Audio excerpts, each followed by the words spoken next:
Hello and good morning all dear student. इसके पहले वाले वीडियो में मैंने आप लोगों को चेंजिंग नॉमेनक्लेचर के बारे में बता दिया था। अब नेक्स्ट आज की वीडियो में मैं आप लोगों को an outline of the time frame के बारे में बताऊंगा।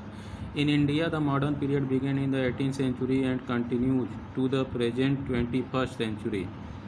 मॉडर्न पीरियड से लेके अब तक 21st सेंचुरी तक, ठीक है ना। उसमें जो तुम्हारा टाइमिंग था मिडवल पीरियड का वो 18th सेंचुरी, 8th सेंचुरी से 18th सेंचुरी तक था। The 18th century period was a period of turmoil as the Mughal power waned and was replaced by several regional powers. जो 18th सेंचुरी था उसमें Mughal power क्या हुआ, वेंड यानी कम होने लगे।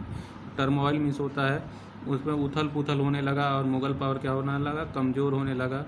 और उसकी जगह was replace by several regional powers, उसकी जगह पे बहुत सारे जो रीजनल पावर थे वो उसकी जगह पे आने लगे, मुगलों की जगह पे, ठीक है ना। And then came the foreigners, उसके बाद फॉरेनर्स आए, such as the Dutch the Portuguese the British.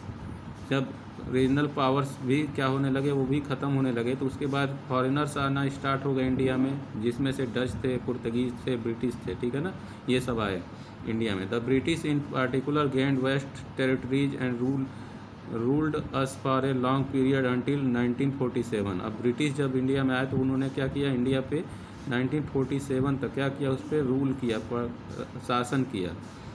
The period was a period of turmoil as they exploited us in every possible way. उन्होंने क्या किया इस टाइम में, इस पीरियड में अंग्रेजों ने क्या किया, उथल पुथल बहुत सारा एक्सप्लॉयटेड इंडिया में जितना भी उनको संभव था उतना उन्होंने क्या किया, एक्सप्लॉयटेड, इसको बर्बाद किया इंडिया को, ठीक है। उसके बाद आप आ जाते हैं आगे। दे रूइंड और एंशियंट हैंडीक्राफ्ट्स एंड ट्रेड्स। उन्होंने क्या किया, इंडिया का जो एंशियंट प्राचीन हैंडीक्राफ्ट था, ट्रेड था, व्यापार था, ये सबको क्या किया उन्होंने, रूइंड यानी बर्बाद करना स्टार्ट किया। And made us suffer politically, socially and economically. और इन्होंने लोगों को परेशान करना शुरू कर दिया, हर तरह से, पॉलिटिकली भी परेशान किया, सोशली भी और इकोनॉमिकली, इन तीनों तरह से उन्होंने क्या किया, इंडिया को रूइंड, बर्बाद करना स्टार्ट कर दिया। However this period is also a period of awakening as the railways were laid military modernised and administration stream. ये जो टाइम था, पीरियड था, उस टाइम में क्या था, रेलवे वगैरह भी हमारे पास उन्होंने, अंग्रेज़ों ने हमको दिया। और इसके बाद मिलिट्री को मॉडर्नाइज किया उन्होंने, एडमिनिस्ट्रेशन स्ट्रीम किया, ठीक है ना। ये सारी चीज़ें उन्होंने की, ब्रिटिश ने, उन्होंने अपना सारा कुछ किया, ठीक है। Sources of information. अब सोर्सेज ऑफ इंफॉर्मेशन क्या है, सोर्सेज ऑफ इंफॉर्मेशन यह है कि हिस्ट्री के बारे में हमको कैसे पता चलता है, उसका कौन कौन सा सोर्स है, किस तरह से हम जानते हैं। तो सबसे पहला सोर्स है लिटरेरी सोर्स, यानी कि जो साहित्यिक स्रोत है, यानी जो रिटन में हमको मिलता है, ठीक है ना, वो लिटरेरी सोर्स कहलाता है। और दूसरा क्या है, आर्कियोलॉजिकल सोर्स। कौन सा सोर्स, आर्कियोलॉजिकल। देखिए इसको दो क्लास में बांटा गया, लिटरेरी सोर्स और आर्कियोलॉजिकल सोर्स। इन दो बेसिस पे हमको जो इन्फॉर्मेशन है वो किसकी मिलती है, जो हमारे हिस्टोरियन थे इतिहास में जो, ठीक है ना, उसके बारे में हमको रिटेन में, और आर्कियोलॉजी यानी कि जो बिल्डिंग्स वगैरह हैं उसके डेट के बारे में, ये सारी चीज़ें हमको पता चलती हैं, ठीक है। अब लिटरेरी सोर्स में जो रिटेन है उसमें सबसे मेन क्या है आपका, बुक्स। जो उस टाइम में बुक्स राइट किए गए थे। With the spread of education many people wrote text both fact and fiction in both forms, verse and prose. यानी प्रोज कहानी के रूप में और कविता के रूप में उन्होंने क्या किया, इन सारी चीज़ों को क्या किया, अपने टेक्स्ट मतलब अपने अक्षरों में उसको लिखा, राइट किया। Books are quite authentic source of information about this period which help to reconstruct history of this period. जो बुक्स है, ठीक है ना, वो हमको ऑथेंटिक सोर्स है, किसका, इन्फॉर्मेशन का, जो हमारा हिस्ट्री है उसके बारे में जानने का ऑथेंटिक सोर्स है, ठीक है ना, जो बुक्स वगैरह जो उस टाइम के लोग राइट करते थे। The available books are on different subject. बहुत सारे ऐसे बुक्स अवेलेबल हैं जो उनका जो सब्जेक्ट है बहुत ही डिफरेंट है, अलग अलग तरह का सब्जेक्ट है। Such as medicine, technology, engineering, mathematics, literature, history, music, dance, drama.